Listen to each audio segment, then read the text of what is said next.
that's right. It's all in life. Gotta keep your head up and keep it straight. No time for living a lie. Gotta keep it moving till you get it right. That's right. It's all in life. Gotta keep your head up and keep it straight. No time to be living a lie. You can make it if you try. No, I heard them say life much better you live it your own way. Greetings. Today is February 26th. Can we really say February finish already? My name is Isaac Buchanan. I am the host of Context Matters, and big up yourself if you are tuned in from Reggae Global Radios. Welcome, welcome. If you are listening from Best FM 100, big up yourself. To my people on TikTok, you know what it is. Tap up the screen, share the live, send the hearts, heart me, do all that you need to do. Let people know that Context Matters is happening right now. And for those of you who are joining me from YouTube or Coda Network, you know what to do. Shout out to Walking in the Divine Purpose. That is my moderator, and we have many things happening today. I just want to talk about the phrase, when they came for us. And this is in the context of talking about formal versus informal. And this can apply to many things that's happening in the Jamaican space, where we are going to talk about current affairs and naturally anything that touches on concern the future of Jamaica. So, you know, I crave your indulgence for your listening ears and just to have a lot of, have an open mind today, because we're one of the most important things that I'll be talking about today is the Child Diversion Act. Currently, I sit as a member of the Child Diversion Committee, and we are reviewing that legislation within the committee and to see how we can strengthen it, guided by the best interest of the child principle, and just thinking about how to ensure that we do not criminalize our young people, that we use corrective measures to ensure that they are productive members of the society. After all, we want, if our children find themselves running afoul of the law before they're 18, that we guide them in such a way that the next time we see them years from now, they will be lawyers, doctors, members of parliament, who knows. We have a vision to ensure that Jamaica has contributed so much to the world at large. And I just think that every Jamaican, once you're born in Jamaica, you are a star and you deserve an opportunity to be the best version of yourself. That being said, I am especially, don't want to use the word overwhelmed, but appreciating the fact that we are in a space that both sides from the Senate and Parliament are sitting together, ensuring that we protect our children so that the future is brighter for our generations that follow. Now, that aside, before we even get into that, had an interesting, I'm going to say this, a very interesting development in Portland Eastern that's taking place, and that is the Portland bypass. I don't know if you recall, before the general elections took place last year. At that time, I was a candidate. The now government of Jamaica had broken ground, introducing the Portland bypass and where it would be running and what it would be doing. We now know, as a result of this bypass, which is now in the planning and designing stage, that it will affect 300, and by my math, 319 structures with an average of 6 persons living in that space. So 300 times 6 would be about 1,800 people affected by this. Not necessarily 1,800 landowners, but again, 319 persons or 313, as I found out yesterday, that will be affected by this reality. It means that currently, as it is, the reality is 319 persons, structures will be removed to facilitate the bypass. What that means is, with the absence of the National Land Agency yesterday at the town hall meeting that took place at the Port Antonio Primary, aka Park School,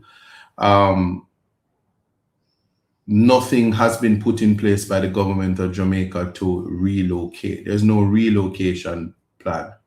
So persons who would have over generations work hard to find somewhere to lay their head will have to redo that now. But not only redo that, will be in a situation where they may never be able to purchase a home or purchase a structure.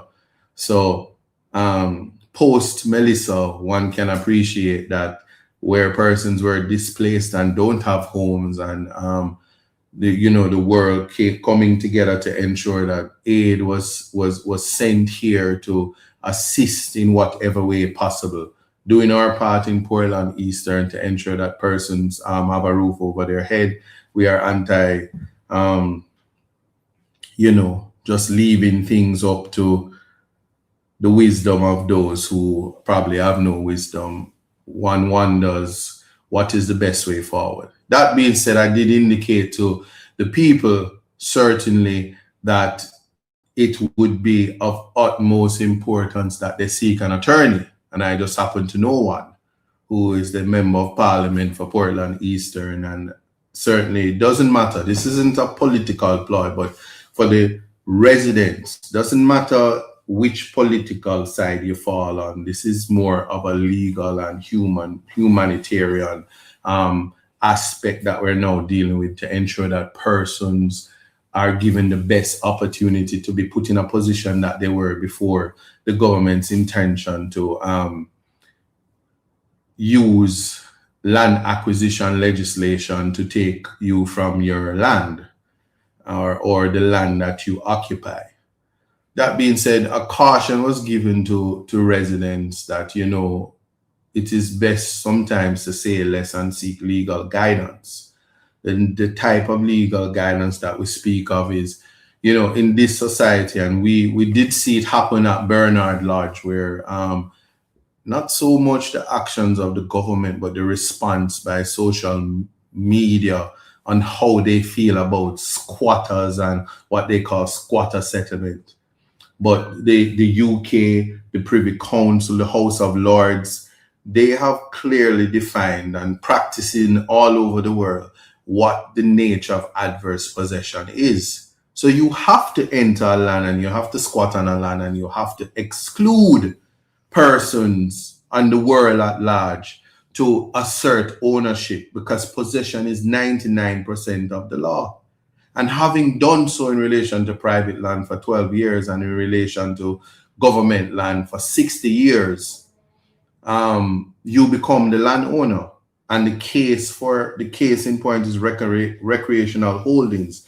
Its interpretation as absurd and as not so liberal and restrictive as the court has been using it in recent times is not a bar to persons appreciating that even if you have not made a formal application, if you have made that 12 years and nobody don't show up, you are the rightful owner of that land, and the title owner has forfeit any right to that land, including if it is the government.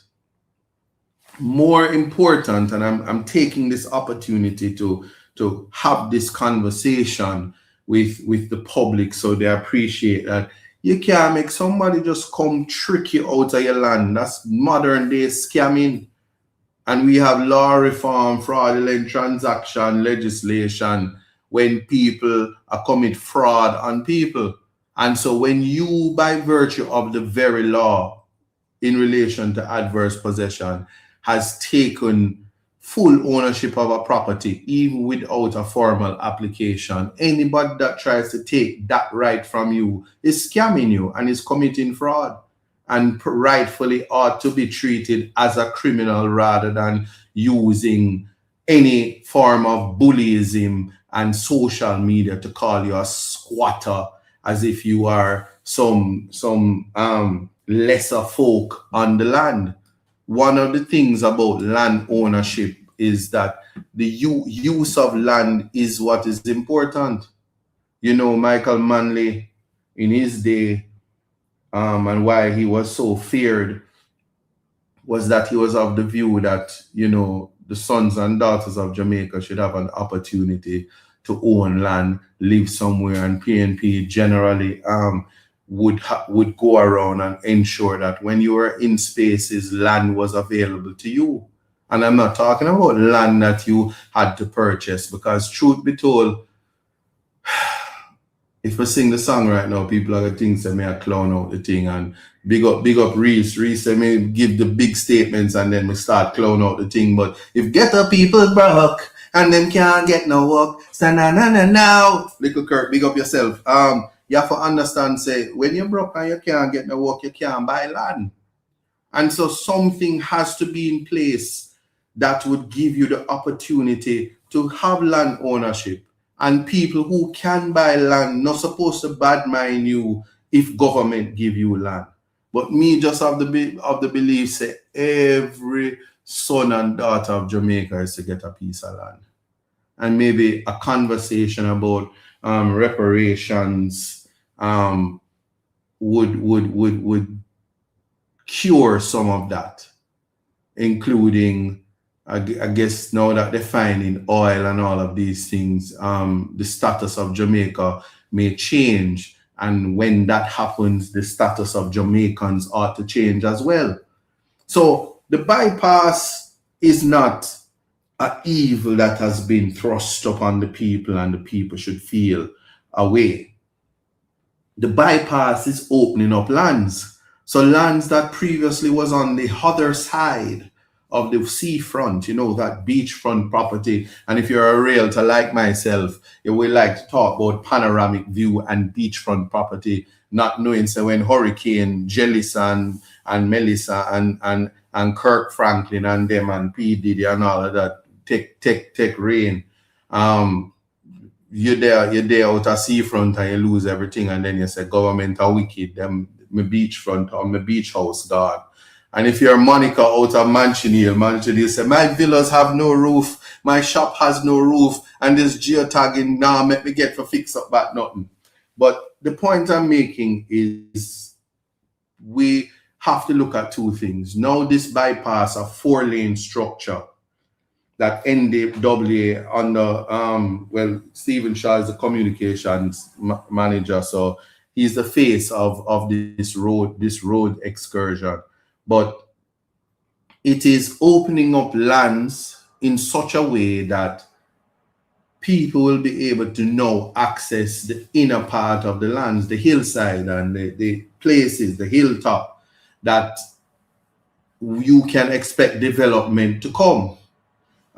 Whether it is a political nefarious thing, one thing I can tell you is that power is in the people. I always believe in the people. So if it's opening up land, it can never be bad, because it means that the government is in a position to provide some land to the people. So those who are displaced generally, even after we have identified those who are affected, there must be alternatives. And I will say, when we had the Pride Project in Portland Eastern, PNP did that. And on a situation where we know that the Portland, prior to my winning, had equal amount of years as government for the people of Portland. And I am still waiting.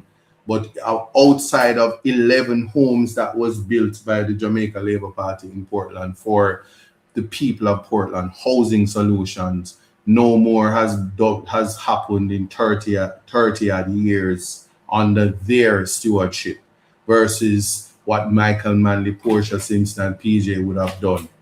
So not politicizing, but to say this is my humble plea to ensure that when there is development, whether it be Bone Brook, whether it be Fairy Hill, Ponciana Park, Pasley Gardens, Fellowship, Mansion Hill, land must be allocated to persons who are respectfully indigent. So I put that out there so that the people of Portland understand what the mission is and what the advocacy looks like. Because I can tell you this, while there are those in life who don't have a problem skating pantole and say house can't skate pantole, only car do, I can tell you, say, just like how silver and gold will vanish away, but a good education will never decay. Ain't nothing like knowing, say, you have somewhere for sleep at night and you don't have to worry. So all if you go your bed hungry, the blessing from God is that you said, I went to my bed, not a borrow bed, but mine. So I'm just bringing that out as a starter to say those who are affected, and I suspect that my office is going to be full tomorrow, and I am prepared, and my team as well of legal luminaries and whether lawyers who I would have taught while at the university, and just colleagues who are humanitarian and human rights attorney at heart, will contribute to ensuring that the engagement with the National Land Agency, whom even I'm looking forward to have conversations with, will be fruitful, and the best interest of the citizen is considered while we speak about development, because we cannot exclude them at no time. And so I guess this is a moment where I hate to say that during my campaign, I told you so. You know, some of the concerns would have been persons who have family members, generations who are buried on plots of land, and how to treat with that. Reverence to the dead, especially in rural areas where you are allowed to have your family members on land. The historical realities is also consideration, but just knowing that as human beings we become emotionally attached to places, things, memories that are attached to where I grew up. Portia, who is celebrating 20 years becoming the party leader today, her memoir is Girl from Woodall. So wherever Woodall is, you would understand the historical context of where from whence I came.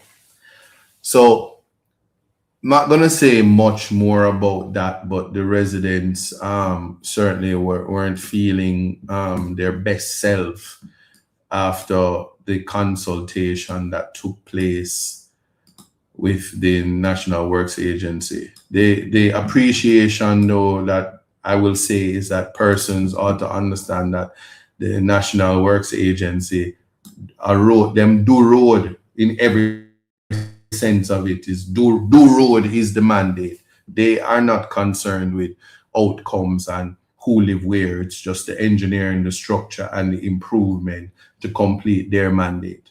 So I always refer to Stephen Shaw as the Silver Surfer. So if you know Fantastic Four, you understand how that works. It's not a bad thing, because other agencies are responsible for interfacing with the lived experience, the humanitarian aspect of it.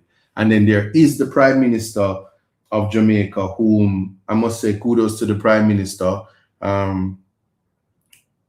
thought of his neighbors, and his neighbors are our neighbors. And I won't speak much about that, but to say that in the modern dispensation of performative sovereignty, to hear leaders of small nations think about other nations, the mature consideration and contemplation comes from a place of wisdom. There is a, so I'm just putting that out there to say, as the realities in the international space plays out, and the media sensationalism about bracing yourself, Jamaica, because the prime minister said something, it begs the question of what when people do the right thing, which is a signal and a marker of integrity, are you to be punished? Are people to live in fear? Are we still in slavery? Are we still in bondage? Are we not a sovereign nation? But I leave that to those who are much more mightier and in a position to make those submissions on that point. But I just wanted to share one more thing in relation to set the tone for where I am going. And here is what I envision. Now, the poem is called When They Came for Me, and this show is called When They Came for Us. It was Eli Wiesel's famous poem. Now, basically, it started, I would say, it started like this. First, they came for the communists, and I did not speak out because I was not a communist. Then they came for the socialists, and I did not speak out because I was not a socialist. Then they came out for the trade unionists, and I did not speak out because I was not a trade unionist. And because I was not a trade unionist, yes. Then they came for the Jews, and I did not speak out because I was not a Jew. Then they came for me, and there was no one left to speak out for me. So you can appreciate that when they came for the Rastafaris, the Christian says, oh, that's not me, so good for them. And when they came for the youths on the corner and call them violence contributors and criminals and gunmen and murder them, and the death rate is high, people say, well, I'm not from the ghetto, I'm from Upper St. Andrew. It doesn't apply to me. So I'm not going to speak out. And when they came for Jamaicans for justice, who is speaking out? Because they are being accused of living off of blood money. There was a case called Sean DPP where that a man was charged for living off of the earnings of prostitution. So when people use words like that, I knew in a former thing, when you use certain words, you can get suspended, and the whole society calls for your execution, your mental execution, and your removal from society for speaking out. So when the Minister of Security, the Honorable and Deputy Prime Minister says that Jamaicans for justice are living off of blood money, the office he holds has cast a very unfortunate stigma on such an institution who gave submissions today to the committee within the House of Parliament for protection of the rights of children and the best interests of the children of Jamaica. Yes? And we in the vein of the poem, when they came for me. And so when they come for us, remember, they're not like us, right? So the day we are referring to is anyone who is in a position and power to uproot, destroy, disenfranchise, exclude a particular set of people. It is repugnant to the spirit of the Constitution. And when people come for you and breach your constitutional rights, it is literally in the form of it is void. People who come for you should be voided to the extent of the inconsistency of the Constitution. People who are allowed to just disparage your name, your identity, your existence just because they hold power. People who are fighting against you because you are fighting for your people and want your people to be included and be relevant and not to be forgotten and discarded from improvement in society. So yes, today is a day that I am proud of the Prime Minister and his utterances in CARICOM this weekend. I'm going to also say that anybody, and the Canadian Prime Minister recently spoke about smaller nations being bullied, but people also within inside the nations are being bullied by the state. In this case, murdered by the state. In this case, taxpayers are being raped by negligent ministers. And the response is bullyism that must not be allowed to stand. Accountability, integrity, and removal of corruption is something that we ought to think about. So don't come for me when I speak out and say that people are to do the right thing. When they come for me, who will speak out in protection because I am speaking to protect the rights of those who really can't do it for themselves, who are overwhelmed with emotions because they're used to trauma, they're used to being discarded. They have not recovered from the post-traumatic effects, post-traumatic slave syndrome.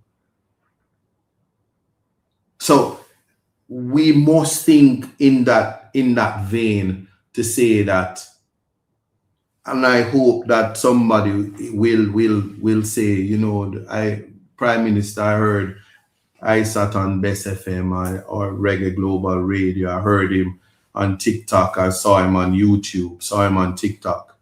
That when we displace people, we find alternatives because we're dealing with improvement. And money, when it talks about remedies, I was taught by one of the greatest lawyers when it comes to remedies, Miss Dorcas White. And putting people back in the best position, closest as possible to where they were before, not worse off.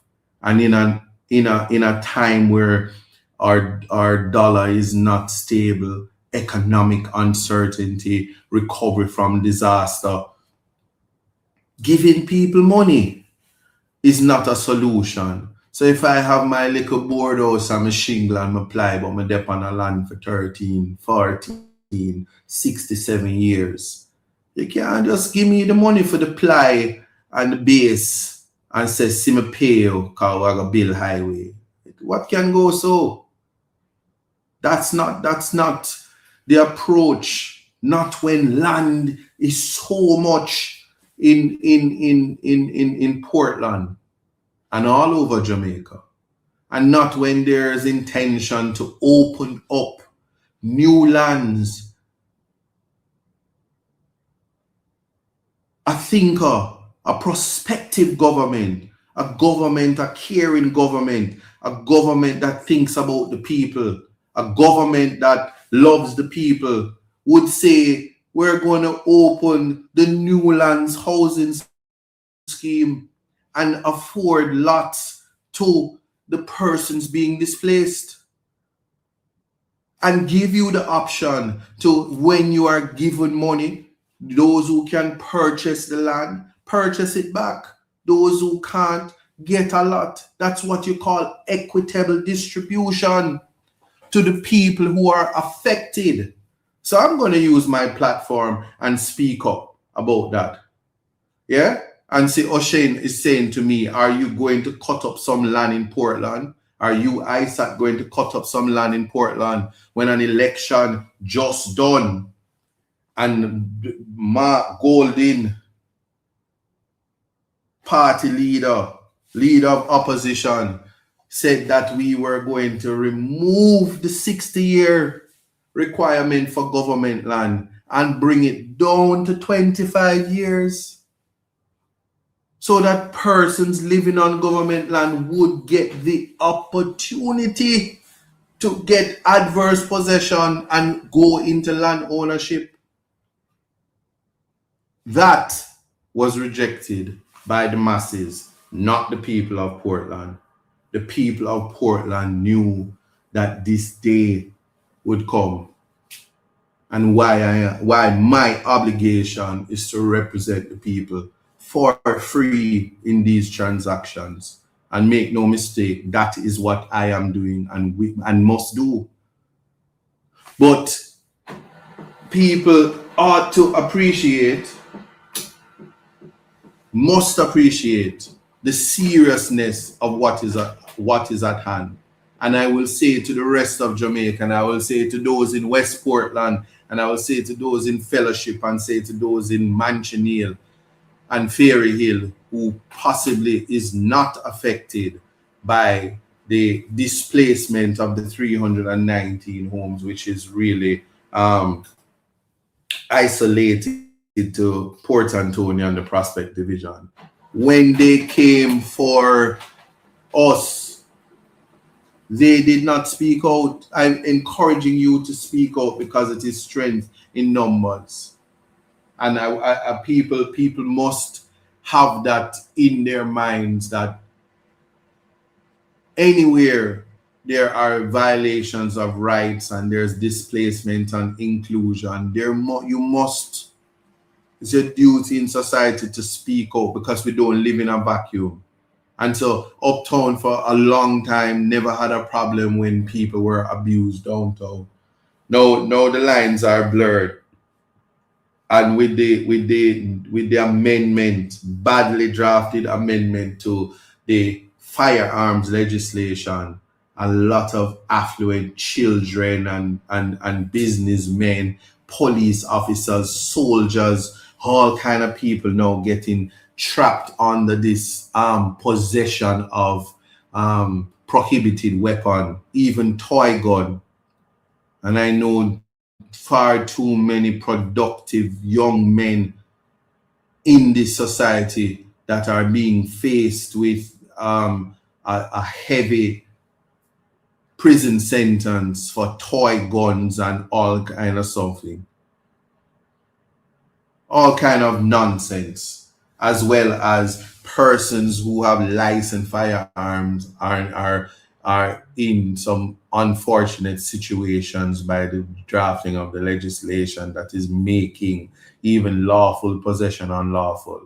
Not let alone a foreigner who, by the negligence of the TSA and Jamaican customs, finds himself in a state of being where he leaves himself as a legal owner of a firearm and walk into a legislation that can see him serving 20 years, and left to the discretion of the judge to say this ludicrous legislation could never have contemplated a firearm holder in one country not being warned of the laws of Jamaica and catches himself in a state of being.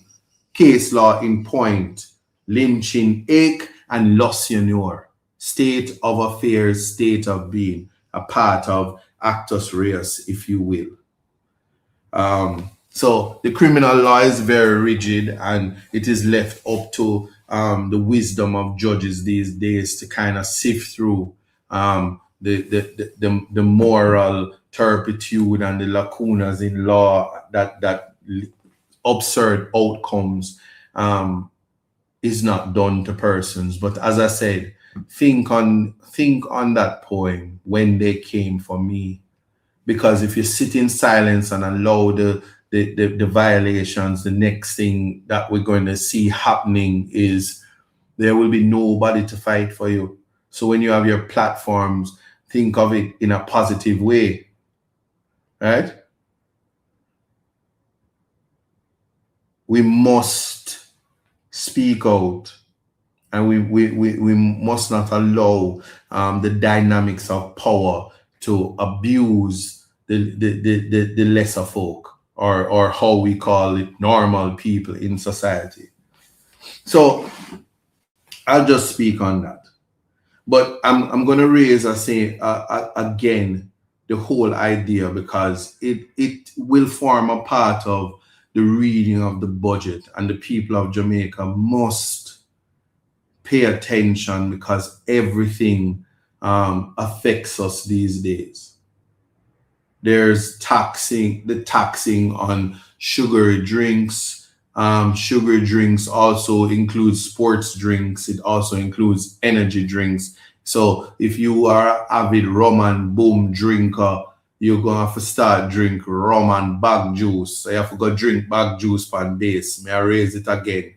And for those who know the song, man, no drink bag juice pan base, it look like the government say, oh, really? Watch me and you. So it's the trickle down seems to just suggest that once again, poor people is who is going to be affected, because I can tell you, those who go to Starbucks in Jamaica, they're taxing your favorite beverage, whether it's your cold beverage or your frappuccino and your mocha chocolate, your lady marmalade is being taxed right now. Yeah. And it's not going to affect you, because you was already buying your favorite ice beverage for about $2,500, and the tax, who looks at that when you're rich, right? And your name is on it, and when they call you, they say, Karen, come and pick up your mocha chocolata. You get it. So that's not bothering you. But when we think about the sugar drink thing, it's just so ironic, because we have let in all fast food chains, including Krispy Kreme. And if you're on Hope Road across from Devon House, it's attached to Popeyes. So are we worried about obesity? Are we worried about the effects of fast food? Catch me the Burger King line, I lie. Anyway, so you get the idea that the object, or should I say the mischief that is trying to be corrected, is far removed from just a means to collect tax on people who are going to are already addicted to sugar. Let me put it that way. More to come on that. Similarly, regulation on Netflix and whether it be Starlink and all of these things, and GCT, there is sometimes something called impossibility in collection, because I don't see how one is going to GCT the Netflix when I'm a brother pay for Netflix in a foreign. I'm just simply get the code and I enjoy the freeness. Allow me with my little freedom. Yeah. And Carl Allen says sugar is oil, and salt. Okay. Well, I'm just putting that out there because is many things to come, but I will reserve much of what is to be said, but to highlight that this is the time, beware the Ides of March, that you need to be awake in this society. Similarly, you're going to hear about it.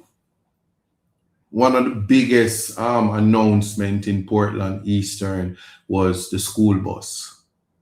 I personally never said much about it because I mean, when I was growing up, my parents never, all Brock wasn't something that my parents would preach. So I could not appreciate or even entertain to be in a squabble with anybody that would try to tout old boss and say, don't comment on it because you're bad mind, because the people them get something and something better than nothing. It is the very conversations that we're having when it comes to equitable distribution. You should give to people what you want for yourself. So to come now and hear the new bus argument, of course, that is what was said by Damian Crawford, Peter Bunting, Mark Golding, every right-minded thinking person and people with common sense. Every youth will know, say, oh, house car, skate pantol, and the big car them, the hype car them, the new car them, at that we want newness. And when we can't get the new, we go get the new car smell, air fresheners. So we want new hand-me-downs enough for Jamaican people, hype and right. So that has always been the conversation. So what you will hear in a couple of days is people say, yeah, well, first you know cuss about the old bus, now government are doing a new bus, and you know cuss about that. No Becky, no Blondie, no dummy. Reel that back and stick to the issues. Stick to the issues. The issues will not be about new buses. The issues will be which idiot, which dummy thought of the idea that old buses could work. And when you are given advice that you cannot, under any circumstances, bring this to a reality. So questions to be asked. One, and let me go slow with this one. Where are the retrofitted buses that were timelined to be rolled out? Retrofitted. That's one question. So this is like giving homework. It's like a mock exam. If you can't answer it now, you can't answer it when Parliament are keep.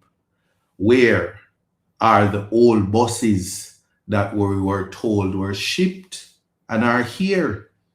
Count them off one by one and say, these are all the buses that 1.4 billion was paid for, and here is the cost, invoice, and payment for the retrofit, including who did forget seat belt and who did for do that and all of that. We must see it. We must see the product. Especially there's no talk about refund and reallocation of money spent, because we were told before the election that this money was spent and allocated, and the only reason you're not see the bus them is because we're waiting on the retrofit. So answer that question. And before you can get to buy new buses, we must account for the old ones. Because is it going to be that we're going to take the old buses and do like them do in foreign and put them in a space and roll them in and take out the seat them and make people live in them? Are we going?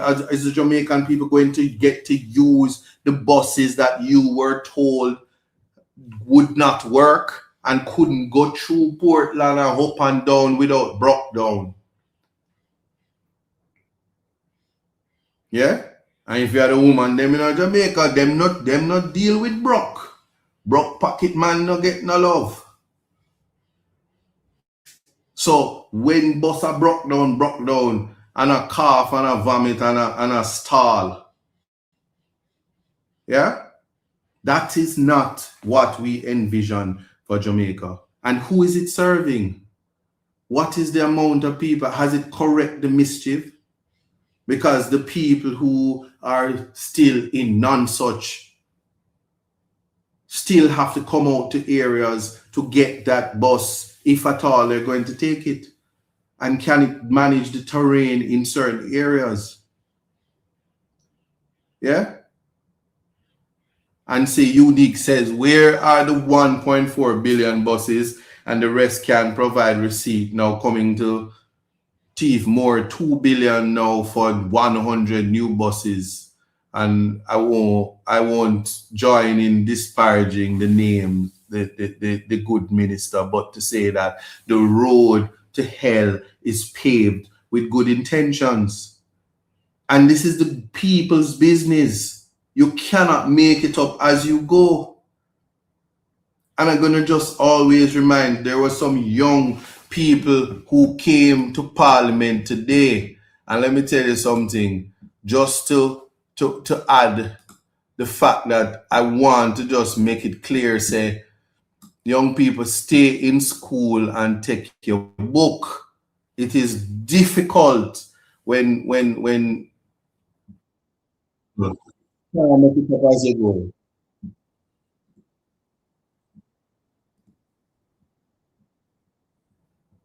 Trying to see what's happening here. Let me see if we're gonna get where we need to go. Yeah. So when it loads, all right, here we go.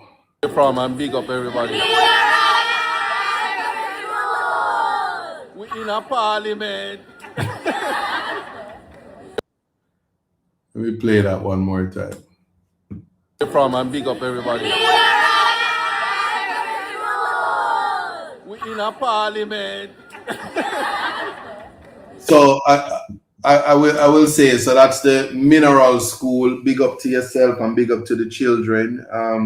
They appeared today in Parliament during the Child Diversion Committee, and the chairman, the Honorable Minister Delroy Chuck KC, was kind enough to indulge them and allow them to sit in the house, and a exciting experience. And I speak into the lives of these young people that one day they too will be able to be legislators, lawmakers, and sit whether in the House of Parliament or the Senate. And that's what we want for our young people, to be exposed to the better side of Jamaica, so that their role models and influences is a road to education, a road to contribute in such a way that it will become second nature for people to have intellect. So when the decisions as to whether you should take up $1.4 billion to buy 110 old buses when it can afford 100 new buses, the difference in 10 would mean that you would go for the 100 new buses, which would have a 3 to 5 year warranty, and the government don't have to spend on. And we need to remove ourselves and get away from this new social media bloggers, paid bloggers who make a living and earn from attacking people for speaking up. They came for us. And when people speak up to prevent the wrongs and the ills of society, they are met with ad hominem attacks and just bad responses to hide the truth. And you know, in law it says, when you know the law, you argue the law. When you know the facts, you argue the facts. And when you don't know nothing, you just get up and just ad hominem attack everybody and create havoc. And with any luck, the judge throw you out of court or hold you in contempt, but the matter doesn't proceed. Another day, you get an adjournment and an opportunity to go learn. As they say, make it up as you go. So that is just the harsh reality. So what bad mind, bad thoughts, bad ideas, projection is a real disease in this society that has to be eradicated. That's all I will say on that situation. And mind you, again, the critique has nothing to do with the ability to sit in Parliament thereafter and interact with these otherwise lawmakers who contribute to the lawmaking process in whichever capacity they're able so to do. Having said that, I will just leave it that way. Yeah. No. Oh, yeah. So we'll just leave that aspect of it, but to say it was a very healthy experience to have the conversation with young people and encourage them, and they were able to see the commission, um, the committee, um, deliberate and listen to the submissions from Jamaicans for justice. So the irony, in the same week, we have the security minister accusing Jamaicans for justice of living off blood money. Jamaicans for justice appears in the House of Parliament, giving meaningful, constructive contribution. Miss Jackson would and her team would have presented amendments to improve the Child Diversion Act of 2018. And we are at the time when it is to be reviewed. I'll get deeper into that because, disclaimer, we're going to talk about two areas, the scheduled offenses under the child diversion, the object and purpose of child diversion, and just putting the people on notice. You know, there's a term that is Section 34 speaks about, you know, we call it the uncontrollable minors. These are children that's not committing crimes, but parents complain that they can't control them. These are the door slammers, the talk backers, the force right, get bigger than mommy and daddy too fast, and don't listen to parents. Children who catch tantrums but are not committing crimes, that the court has the power to send them into state care. Imagine again being punished and sentenced for a crime you did not commit. Currently, that is what takes place in relation to uncontrollable minors. And it is a part of the legislation that I'm going to use the word must be corrected and alternative methods used. But you know, the most painful thing is when a judge don't want to send a child in state care, but it's the parents who are saying, take them, come, I can't manage them. And it can be heartbreaking because state care is not the best solution, and oftentimes the very thing the bare outcomes you don't want for the child is faced with that reality when put in state care, let alone not having committed a crime, which child diversion, the purpose of child diversion is to ensure that the person, who the child is not, what you call it, the child does not become unfixable or become a menace to society at the end of it. Right? Now, again, gonna share with you to close out this segment what took place at the meeting, as a synopsis when National Works Agency held their public consultation meeting with the stakeholders, the affected landowners, and just Portlanders generally, for the Port Antonio bypass.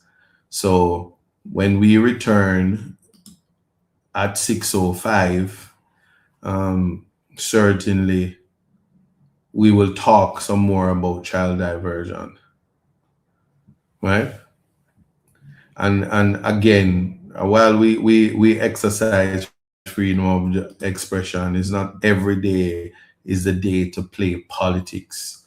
Sometimes people can try to play a constructive part and have meaningful contribution to the betterment of Jamaica, and not feel like they must always defend even the indefensible. The reality of the indefensible is there's no place for that when constructive analysis and assessment is being had. Let me put it that way. So again, this is the a synopsis. Shout out to Reese. Isa Buchanan here, your Member of Parliament for Portland Eastern, and we are standing at Park School, Port Antonio Primary, where we just concluded the consultation with the National Works Agency of Port Antonio bypass. So three separate intersections along the 6.5 kilometers long road.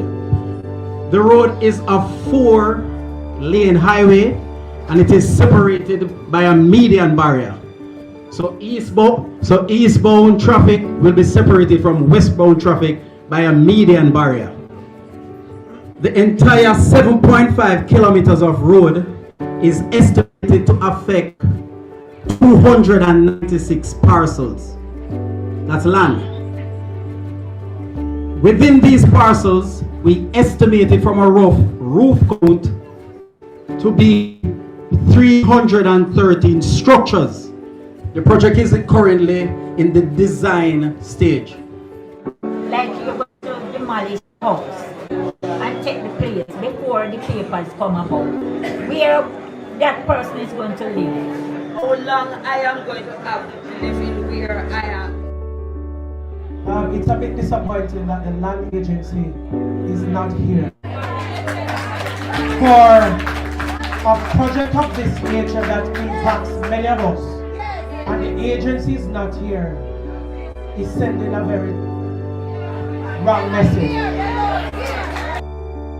A key thing that was said is it is in the planning stage, the design stage. So the engagement that happens has to ensure that the best outcome for you in these circumstances is what we need to preserve. Development is always good. The people of Portland always complain about roads. I'm encouraging you to use the office of the Member of Parliament, which happens to have an attorney at law in there, and make your appointment for your private business. You don't need to tell the secretary and the assistants what the business is, but come and preserve your right, and I'm doing that for you for free. Please use it. Thank you.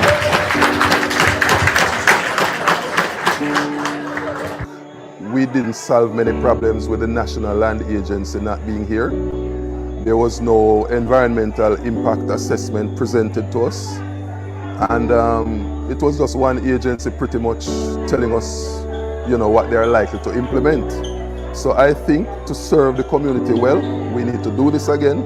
We need to have a proper consultation, bigger venue, better setting, and basically serve the needs of the public at that time.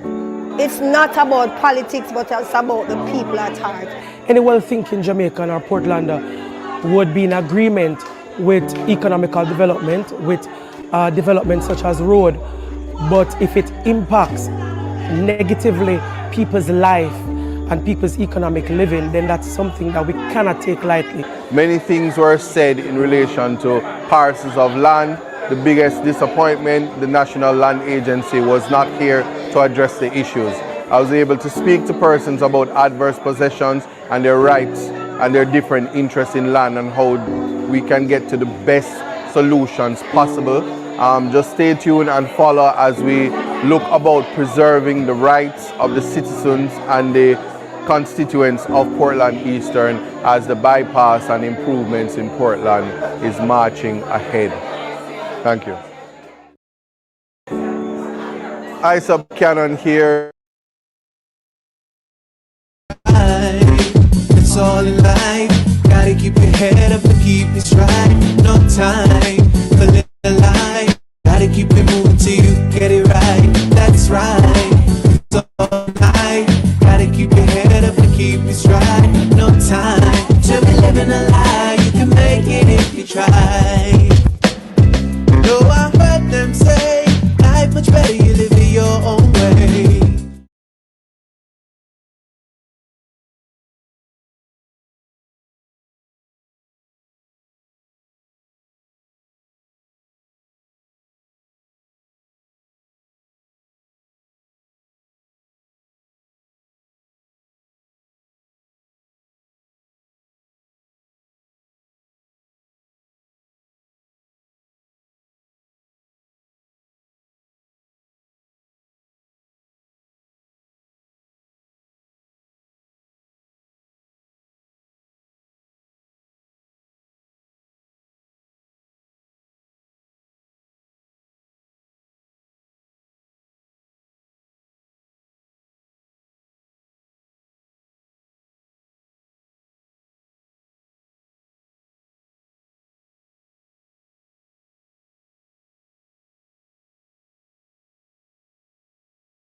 Canon, Member of Parliament.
I, Canon, Member of Parliament for Portland Eastern, and we're standing right on Smat Road, where we just completed the installation of the 15 by 20 container house.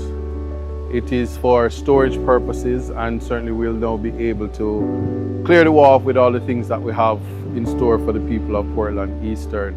The installation was done by MVP Imports, and let me tell you something, the work was fast, accurate and efficient, and we want to say thank you to Myriad Foundation straight out of Canada. Big up yourself, Carol and company. We appreciate the donations that you would have given to us, and we are now able to continue to serve the people of Portland much better and more efficient. Looking for greater things to come, and we'll update you as we go along. Another thing that I want to talk about is that we now are in a position to test the 2 hospital beds that was donated straight through the diaspora, and we'll be handing over those beds in the coming week after the testing, and then we're on to clearing the desk and chairs for Fair Prospect High School. So big thing happening, just watch, and if your eye lock, you never can see, right? Big up yourself.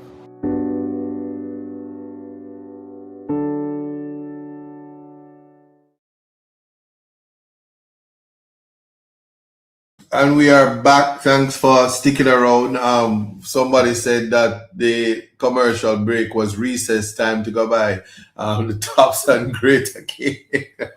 Yeah, so thanks for sticking around. We are now into the second hour of Context Matters, and the date is February 26th. It's the last Thursday in February. So if you miss the other Thursdays, you just miss out on February. It's the last Thursday in Black History Month.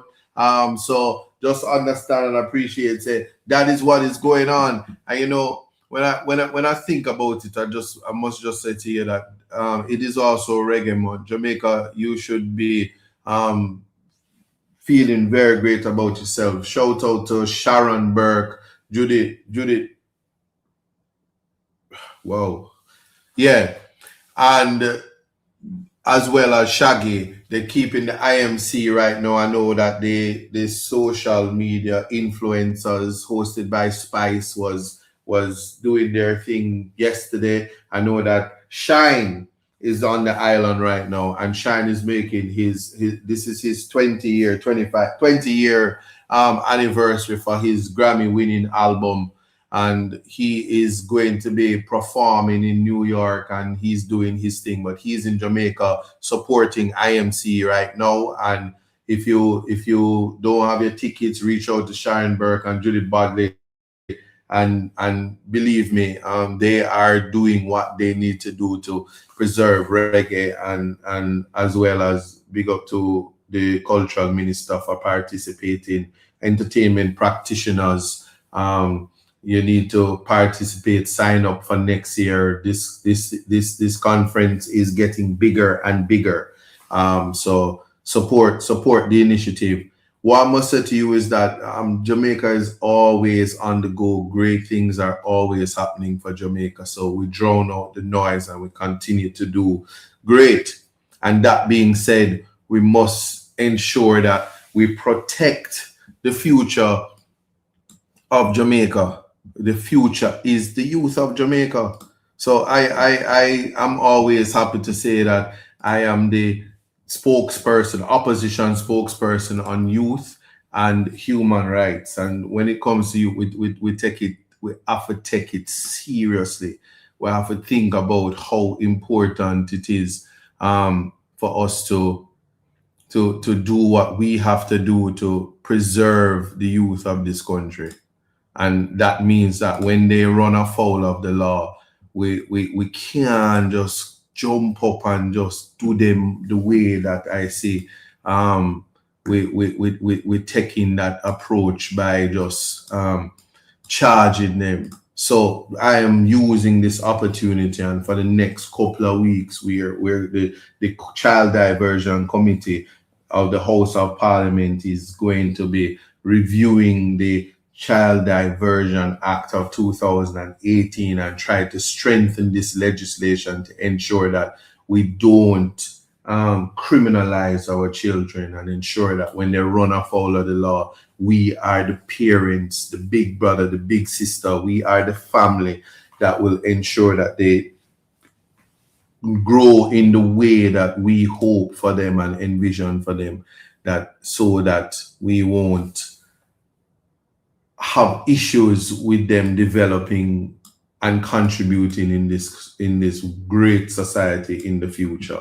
I did speak. I just played a video, and I need to pause to say that the diaspora is an awesome support to Jamaica. It is also, the diaspora is also a remittance source for Jamaica, a source of wealth that keeps Jamaica afloat. Put some respect on the diaspora name. So when Myriad Foundation and when Carol and the team stepped in and provided the prefab containers, it's more to come in now, but I'm gonna have a update where that is concerned in terms of what's being done and who the partners are for hospital beds, for desk and chairs, for Fair Prospect High School, and for more the prefab units to ensure that we serve the people in a way that reflects human dignity and respect, and so that the privacy of the matters that come through the office is preserved, and the people leave with a sense of respect, as well as I don't care what the rest of Jamaica say or how the world feel. Portland was greatly affected by Hurricane Melissa, and to the people in the diaspora that understood the mission, Neil out of Atlanta and his charity. Let me tell you something. The Reach Foundation, who came to Jamaica just this weekend and gave out care packages in the Nonsuch and Sherwood Forest region. We are not going to stop giving out the care packages, because even though people across Jamaica are prideful, they must not go to sleep hungry. And for those who are greatly in need, we're going to have the system, and where we will ensure that that is done with the level of dignity and privacy and respect that is necessary. So people don't need to be ashamed to come and say, I'm a little short on what I would call food right now. Can I get some assistance? Because the answer to that will definitely, undoubtedly be yes. So I just want to put that out there, and again say to Myriad Foundation, thank you, and appreciate all that is being done to assist the people of Portland. And the Mea Sarka, which is the mother company for the foundation, Myriad, and Carol, I will once again say thank you. MVP Imports for your durable containers and prefab units. We appreciate the professionalism, and we'll keep the partnership growing, and just more things to come. Now, again, disclaimer. we are going to have a conversation now about child diversion. So if you're driving home, if your children are nearby, if you're in a school, if you're at a gym, if wherever you are right now in Jamaica, if there are children around, anywhere in the world, and you have family in Jamaica, this is a conversation that we need to have. So I start by saying Jamaicans for Justice gave their presentation to the House of Parliament and their contribution and suggestions and recommendations for the amendments to improve the child diversion legislation. At first glance, when I read the work that was put out and the research from Jamaicans for Justice, I say, my Jamaicans for Justice is focused heavily on sex.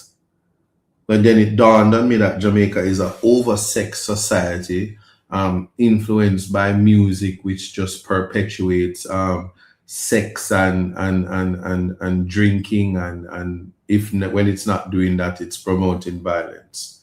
That would possibly be what is the current state of dancehall, and where freedom of expression is, the music and the art form, similar to the rap and the Cardi B and the Kendrick Lamar, who won Record of the Year and Grammys for profanity and all type of sexual innuendos.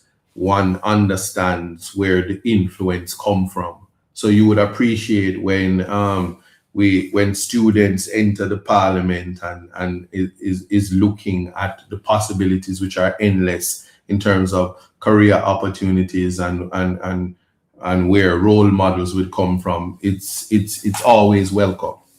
Now, the Child Diversion Act is meant to intercept the judicial process, the rigid criminal justice system that treats even the victims and the witnesses and everybody that come before the court with a heavy hand, and you may find yourself beheld in contempt of court or arrested for other matters just interfacing with the court. The court is a very scary place. I must say that. That's the first thing. Now, the Child Diversion Act has what is known as a first schedule, and it deals with the diversion offenses. So from the start, there are just certain offenses that the child can be sent to child diversion for. Now, I will always every opportunity I take to hit or throw a word on the badly drafted amendment to the firearm legislation, I will do so. So you can understand that the firearms offenses are not a part of child diversion, and my submission is that it ought to be. But it deals with, when it comes to sexual offenses, it deals with incest, Section 10, which is sexual intercourse with a person under 16, and Section 13, indecent assault. So what it leaves out is grievous sexual assault. It leaves out rape. It leaves out other what you'd call deviant sexual activities that children may be influenced or through social media to experiment and be curious about and find themselves before the court with no means of diverting them away from the court. Now, the starting point is the person sexual intercourse with a person under 16. Now, I will tell you that the legislation as drafted means that if you're a girl under the age of 16 and you have sex with a boy under the age of 16, you're to be charged. So also in the reverse, but what happens now is that they charge the young man under 16 and the girl becomes the victim, because the definition of sexual intercourse intercourse is the penetration of the vagina by the penis. So it is designed to be a male initiated activity, but the section 10 as drafted is clear. The clear language is that if your boy picnic get locked up and him underage and have sex with an underage, you have to report the girl and she also for be locked up, and then the court is in a cross case to which you're gonna have to go deal with it, right? So what that means then is that you would then have to find alternative means to deal with that. And because these are in-camera matters, one would appreciate that the outcomes of these cases would happen. But the good thing is the Child Diversion Act has stepped in and they have really put these cases, the wisdom of judges and prosecutors and just stakeholders involved have made great attempts to divert. So the position of Jamaicans for justice is that it should be decriminalized, and the thought is that children should not be punished or shamed or be put in front of the public per se, interface with the criminal justice system, because there are other mechanisms to deal with this. I will reserve my response to that because we do have the committee that is active, and my colleagues and I will deliberate, and there's a proper forum for that. But just putting out that is a consideration to have. Gonna tell you my thought though. There are two things. Murder and treason are the worst things that anybody can do in a society, according to the criminal law. And it would mean then that considerations are to be had in terms of the circumstances of that conduct. But outside of those two, currently as it is situated, I would humbly say that any act, when committed by a child, should be diverted. The purpose is to ensure that the corrective measures are put into place, because children who are easily influenced oftentimes need alternative influence to be able to correct behavior. And so the thought process has to be an absurdity, and I did discuss this with Ms. Labiche today about an absurdity that I would have identified and I grappled with. It cannot be that one of the case studies was a 15-year-old honor student who found himself before the court for his digital insertion, and that led him to not be able to be for child diversion, because it's not a diversion offense. But also the absurdity is that you can divert the the genitalia aspect of it, consensual, but the finger aspect of it, which also is consensual, is not contemplated for children. So that's GSA, grievous sexual assault, which is seen as something horrible in the context of the law in Jamaica. So there's a lot of conversation to be had, but to say that in my mind, children ought to be protected, and when they run afoul of the law, they're to be diverted and the processes put in place to correct them.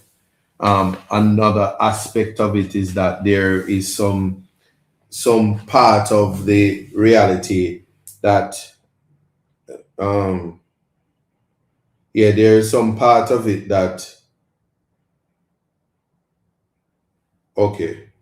and I must stop to say, there's some part of it that of the legislation that drafting to cure some ambiguities, amendments to ensure that there's no misconception. One of those misconceptions is that the courts sometimes are of the view that the child has to be guilty before diversion takes place. But that is not so. Accepting of responsibility and ventilating the issues, the act contemplated that it would be done so similar to restorative justice and mediation, where a judge diverts it, send them to the relevant place, the matter is done and the process takes place, and when you go back to court, there's a report that says we're happy to report that the diversion exercise is successful and it's out of the jurisdiction of the judge, and the matter, it disappears. And then that takes you to section 39, which speaks about secrecy. Because what has been happening in this country is that private investigators and all kind of things circumvent the reality, and then people are discriminated against and punished by virtue of what is known as adverse findings. So the adverse findings is the things that they don't tell you about. So them here say, one woman and one woman did fight over one man, and it was closed and conviction not recorded, but them take the arrest and say he did a fight over man, so you have to lose your job. When he was 17, he was fighting in high school, or 16 and 13. And then they say, no, that behavior can't happen at this call center, so you lose your job. So the idea is to have something in place to ensure that the secrecy of proceedings and that no adverse findings can affect you. So much so that if you lose a job or you lose an opportunity, the person would be finding themselves discriminating, would be fined or put in a place where penalties or even a conviction, for the irony is that you get convicted for using adverse findings against a minor who has moved on with their lives. So things to contemplate, because again, it's the best interest of the child, and we live in a society where persons are using social media to pretty much destroy the lives of people, and in this case, children. And so we have to kind of look at the legislation to make the best decisions to correct those things. What are your thoughts on that? It would be interesting to know. But again, we have to look at some of the things, because consent, the irony of consent is that the legislation pretty much speaks about getting the consent of the victim and the consent of the child, but just on the law generally, children can't consent. So there are circumstances, like for instance, where a child is consenting but doesn't have the opportunity to consent. So it's a fake consent, but an appreciation that coercion was the basis of the consent and not necessarily trickery. And so the law then puts this type of situation, i.e. the section 10, which is not rape, or I should say grape, so that I'm not restricted, but rather than that, it is an alternative.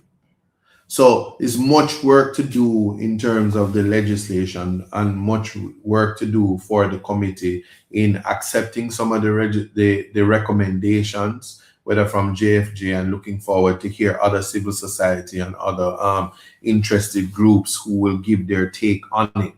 But a key aspect of it, and I just want to share with those who are interested and just the public at large, a key aspect of this amendment is the area of identifying who is a child. And the snapshot, the reality is that the benefit to equitable treatment before the law, or even equality before the law, as envisioned by the Constitution, interpreting differently depending on which judge interprets the Constitution. But to say that a snapshot, if you are 17, you don't magically become 18. And if you are 17 when you committed the offense and then the court delays and wants to take 10 years and 15 years, they can't then say you're not afforded the diversion intervention, which would prevent you from getting the conviction and prevent you from interfacing with the criminal justice system. So it's all in this type of situation, you would be dodging a bullet and get the benefit. So the legislation to clearly indicate to the court and the parties who deal with diversion, currently the police officers and the judges, that the age at the time of the offense is the basis upon which child diversion will be recommended. I'm of the view that child diversion should be automatic for these offenses, and with much consideration and an improvement and expansion of the schedule will allow us to treat with especially the toy gun aspect, prohibited weapon and all of this, and the diversion, so that we can intercept the bad influences that would cause young people to eventually become adults who are, what you calling gunman? Yeah.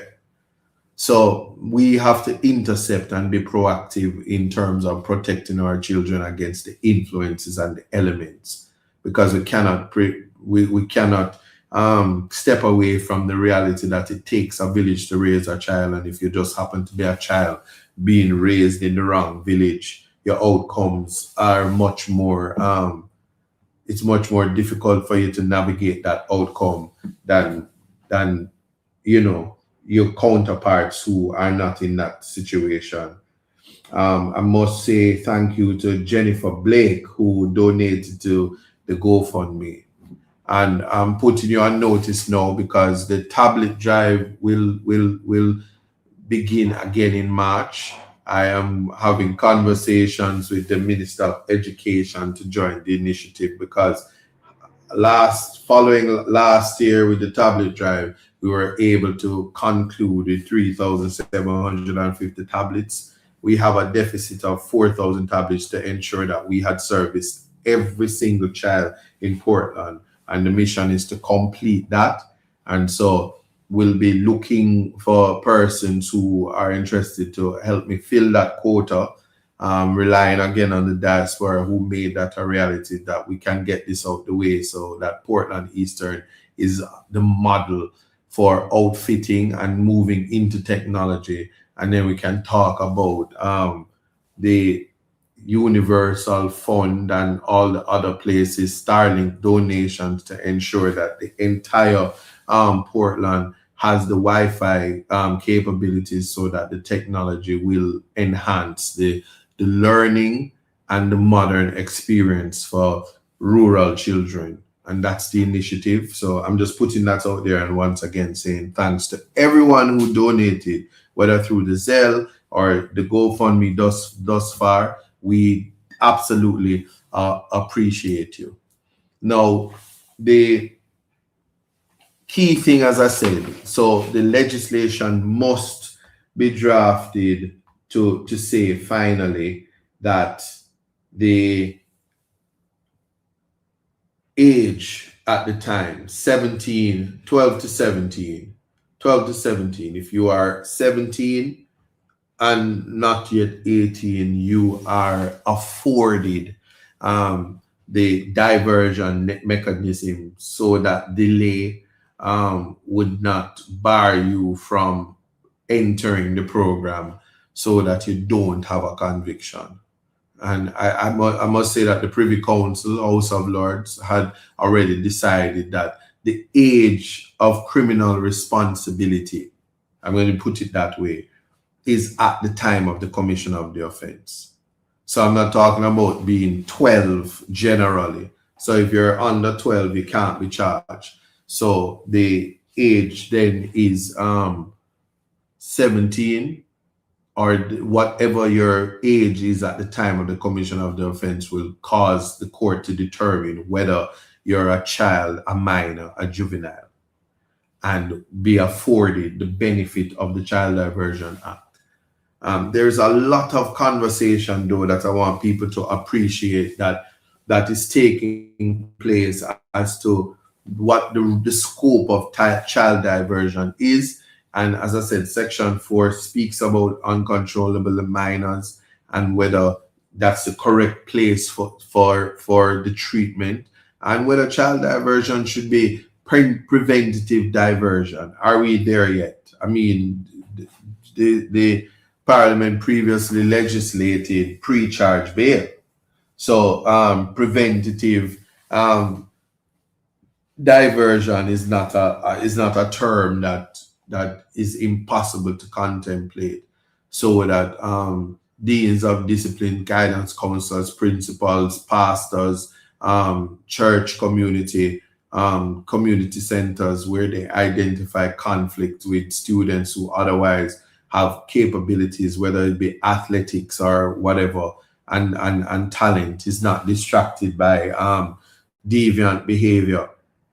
And so who are the persons who can recommend child diversion will be of importance when we start to think about it, and whether or not it should be a regulation or a schedule that dictates that is open for conversation. And I'm putting it out there because I'm saying, think about it. What do you think? And maybe a conversation with your representative, your member of parliament, your councillor could be had while this is happening, so the information can flow. There's advertisement in the Gleaner for interested parties to put out their to give their contribution, and I'm just giving public awareness because this is an initiative that is important, because it's going to dictate and pretty much set the tone for how we're dealing with minors in this country. And I'm already feeling hopeful, because we previously dealt with the rehabilitation legislation, the expungement aspect of it, and treating with a lot of these offenses, and for juveniles reducing the time for the rehabilitation and expungement aspect. And again, as I'm saying here about the schedule, that the schedules oftentimes need to be broader, because the police are also getting au fait with the law and is appreciating what they need to do to enforce the law. So while there's enforcement, we also have to look at what was the mischief that was trying to be corrected. For instance, Section 10 never envisioned that young people, juveniles, would be brought before the court. That was never envisioned. It was a legislative amendment that would prevent adults from, whether male or female, from taking advantage of young boys and young girls.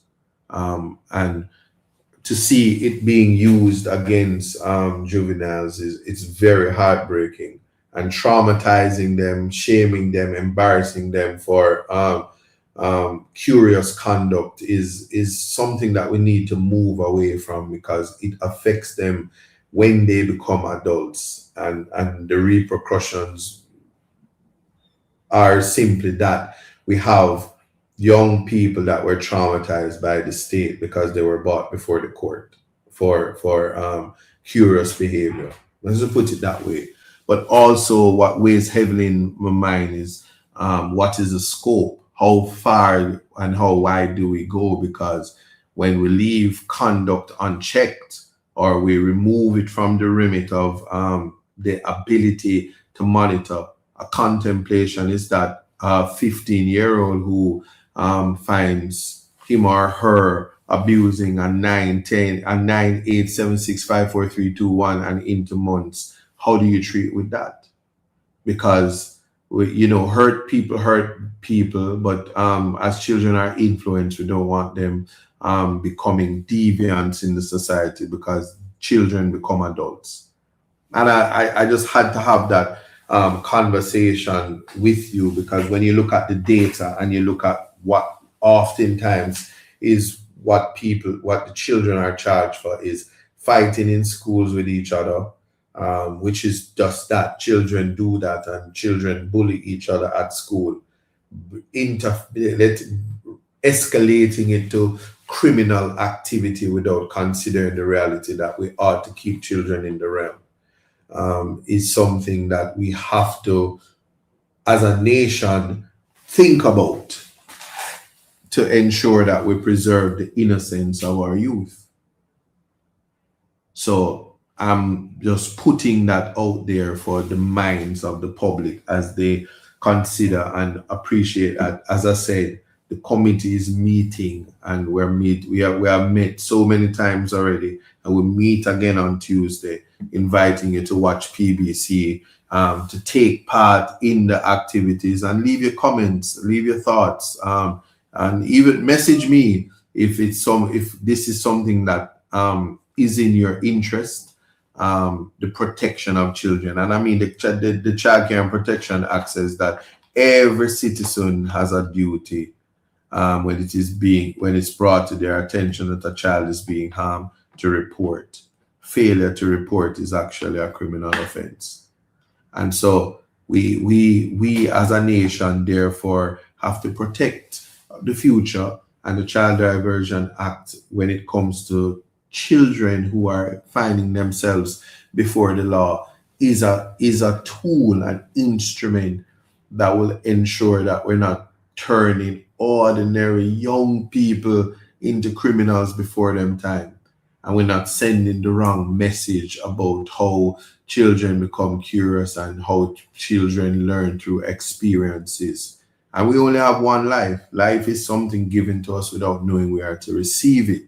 And if we as a nation start to bring a heavy hand down and moral turpitude and set the tone to punish as a society that is recovering from the remnants of slavery, punishing and whipping and destroying the life, and telling a young person that they who cannot even envision becoming 40 when you're just 15. 40 is a long way to go. That's 25 years to live with the shame of a conviction, and to live with the stigma, and to live with the cyberbullying.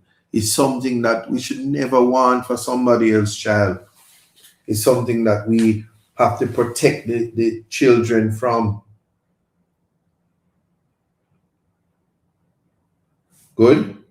So that is definitely my submission to you, or my contribution right now as I embark on public education in dealing with child diversion. What say you? That is the question to ask. How do you feel about that? And again, I promise next week I will just put a video together so you can see certainly what my contribution is and some of the questions to be asked. But again, thank you for Jamaicans for Justice and Miss Jackson and the team for coming to Parliament and giving what their contribution and recommendations. It was well thought through, and just have to say that anytime there is discussions about guiding and protecting the youth, the public should pay a lot more attention to this rather than worrying about the things that really is not advancing Jamaica in no way at all. And we are to refrain from participating in that conduct or that activity that seems to prevent us from being productive members of society. And I'll just leave that as an anecdote for now when talking about those situations. So yeah, other things that I will leave it there, and you're free to have conversations with me about that in the future. So the last, or to wrap up the show, or the last topic that I want to talk about is also, you know, we are a few months out now. February is concluding and we're going into March, and you know, Melissa has done her damage, and many persons have intervened to bring back Jamaica in a place where we can say that some normalcy is happening. There are still a lot of parishes that have not received any assistance in terms of the rebuilding process, grants for roofs and materials for rebuilding as promised by the government.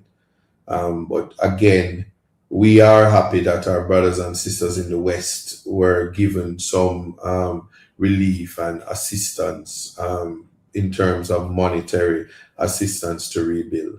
That type of assistance is what is envisioned when we talk again about the Port Antonio bypass, treating a class of people affected as victims of an inevitable and compensating them not just by cash, but by giving them the opportunity to relocate, giving them the opportunity to have land to, if they need to build, they can immediately do so while the other area, while they lose their current existence. That is what we're looking for. And you know, climate change is real. I'm sure all of Jamaica is anticipating, hoping and praying that we don't experience another hurricane. And it's not about we know what to do next time, because you never know which way the wind is going to blow. Just like the ball is round, hurricane is swirling, and we don't know which direction, and we don't know who will be affected. And as these realities continue, how we deal with the charity that was received must be done so with the greatest amount of integrity, the greatest amount of transparency, and no opportunities for mistake and squandering of money. We must be able to ensure that the people are doing what they need to do, right? So I want to just stop for a minute and say that, you know, while many things are happening, people must not be distracted. People must do their best to pay attention to all that is happening in the space.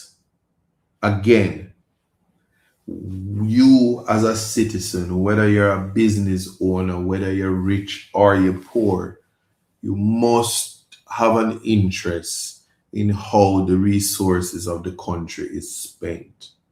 What are the budgetary allocations and what benefits will come to the people? When Melissa had passed, the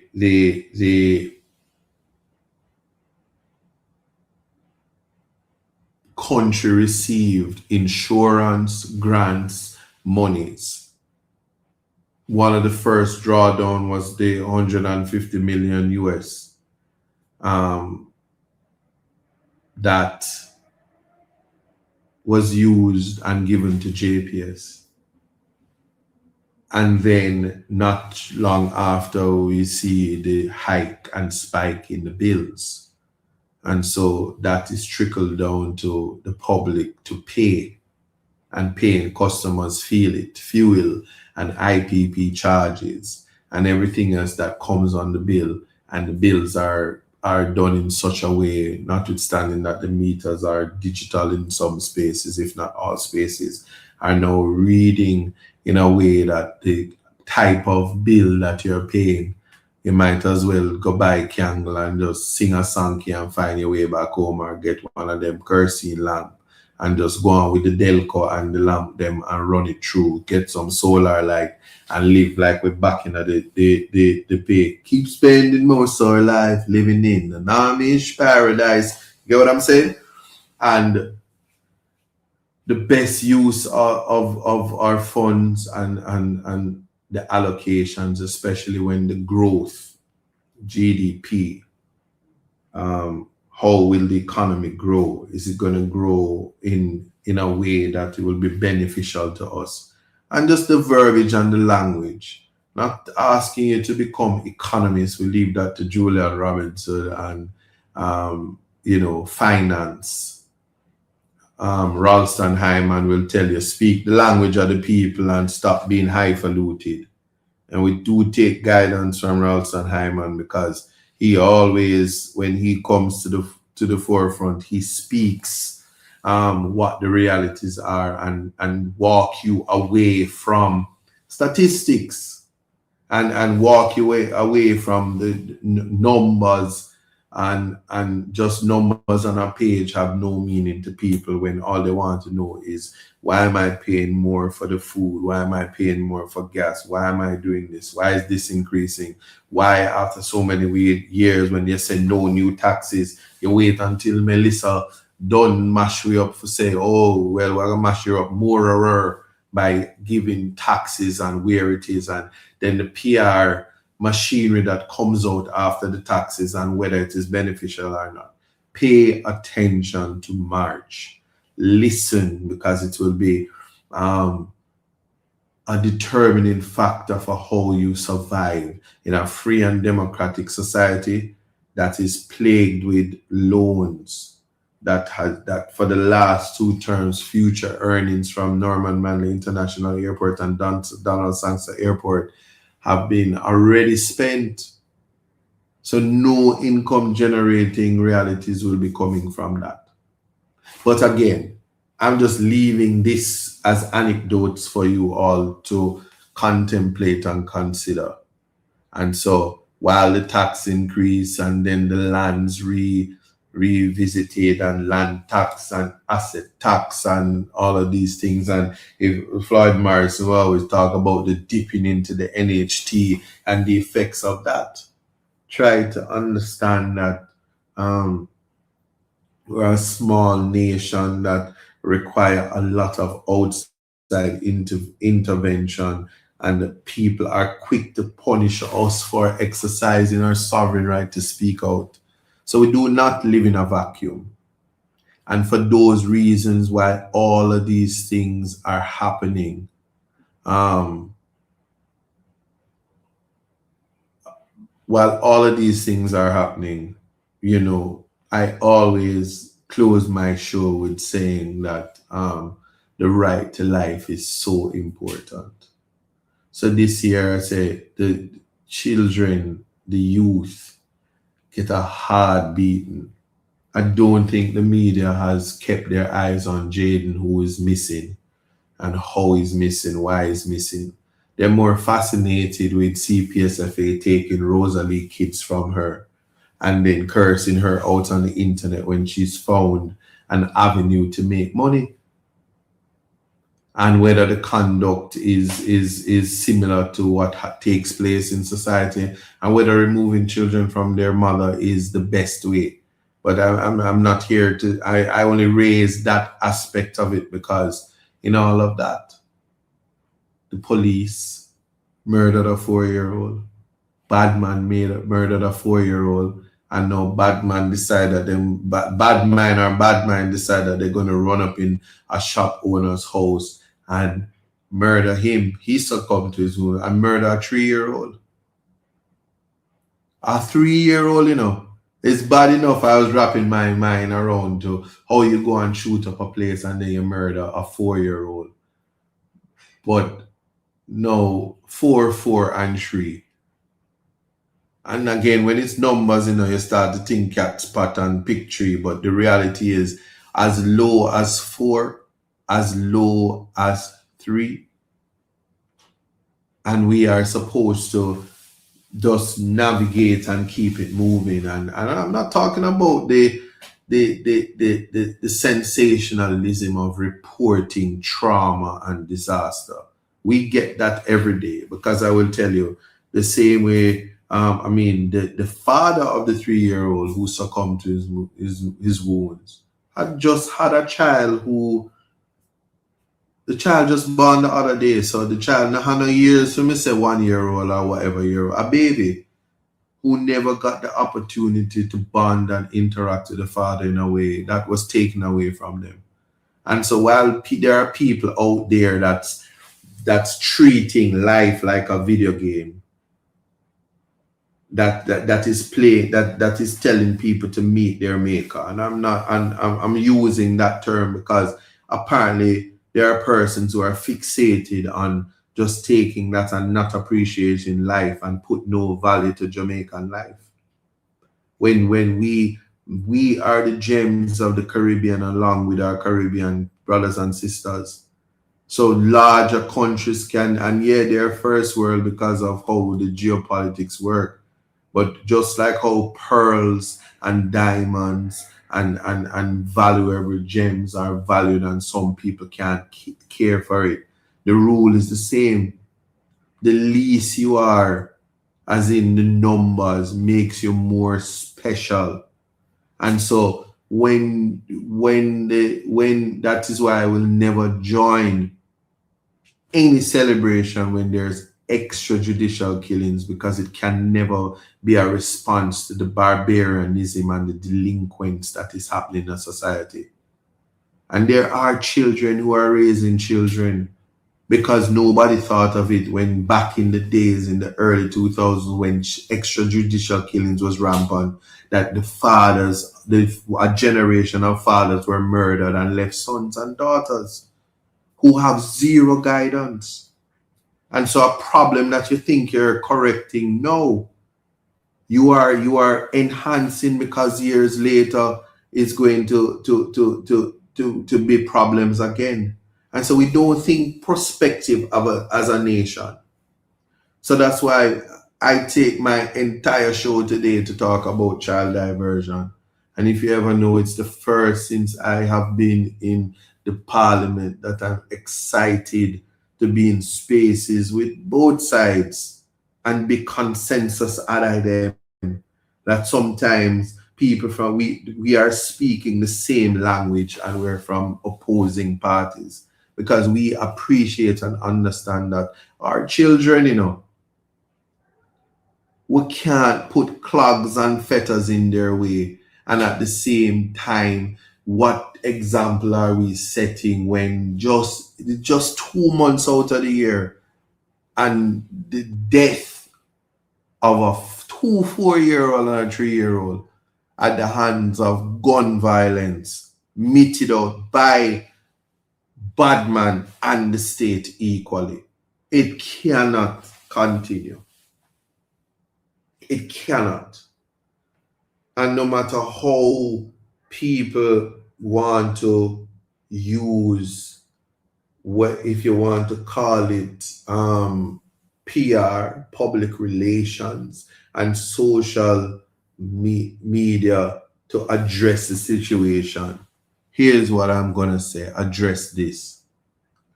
Teachers are the secondary point to influence. If we don't pay them and respect them, and I can tell you, I had a teacher, Miss Simpson. I had a teacher, Mr. Taff. When I tell you about Tracy Robinson, Janelle Matthews, Dorcas White,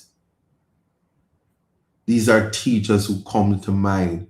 Dr. Jackson, teachers, lecturers. You don't know when in life you're going to find them.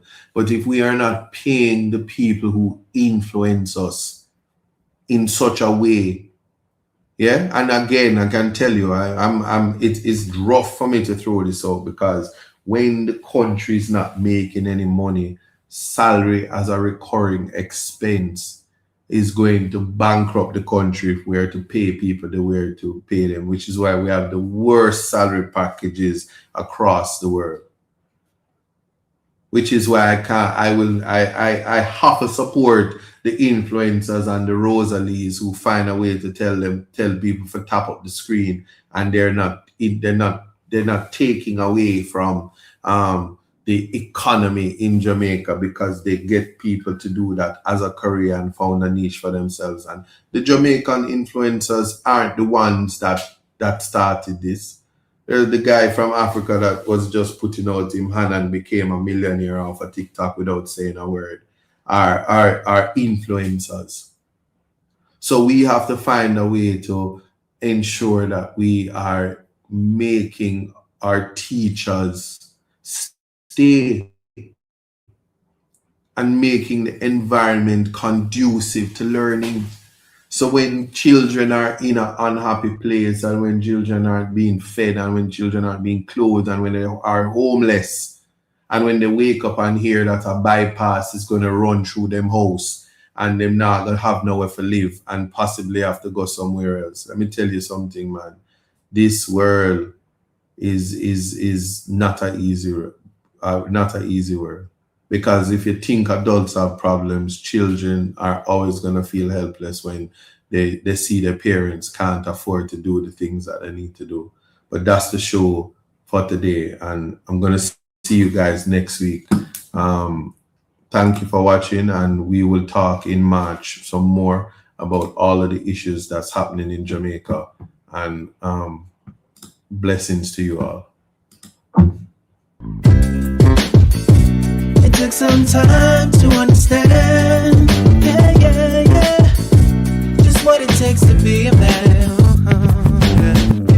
Now it seems each day you learn something to make a better way. And growing up ain't just a phase, it's reality. And sometimes it's hard to face the world with your head screwed on. But in time you will see it comes naturally, like the hurt and the pain. It's a part of the game. It's all a part of life, to laugh and to cry. That's right, it's all in life. Gotta keep your head up and keep it stride. No time for living a lie. Gotta keep it moving till you get it right. That's right, it's all in life. Gotta keep your head up and keep it stride. No time to be living a lie. You can make it if you try. You know I heard them say life much better you live it your own way. But if you need a helping hand, just call on me, I will be your friend. And when it gets hard to face the world with your head screwed on, just tell yourself you can. And that's when you'll understand that the hurt and the pain, it's a part of the game. It's all a part of life, to laugh and to cry. That's right, it's all in life. Gotta keep your head up and keep your stride. No time for living a lie. Gotta keep it moving till you get it right. That's right, it's all in life. Gotta keep your head up and keep your stride. No time to be living a lie. You can make it if you try. You gotta keep on moving on. Don't let no one stand in your way. Gotta keep on pressing on. As we pray for better days, keep it moving, moving to the next. When they try to bring you down, we gotta take it to the next level when they come around. That's right, it's all in life. Gotta keep your head up and keep your stride. No time for living a lie. Gotta keep it moving till you get it right. That's right, it's all in life. Gotta keep your head up and keep your stride. No time to be living a lie. You can make it if you try. Just keep your head up, yeah. Just keep your head up, yeah. Gotta keep your head up, yeah. Cause everything's gonna be alright. Keep your head up. Keep your head up. Keep your head up. Cause everything's gonna be alright. Cause everything's gonna be alright.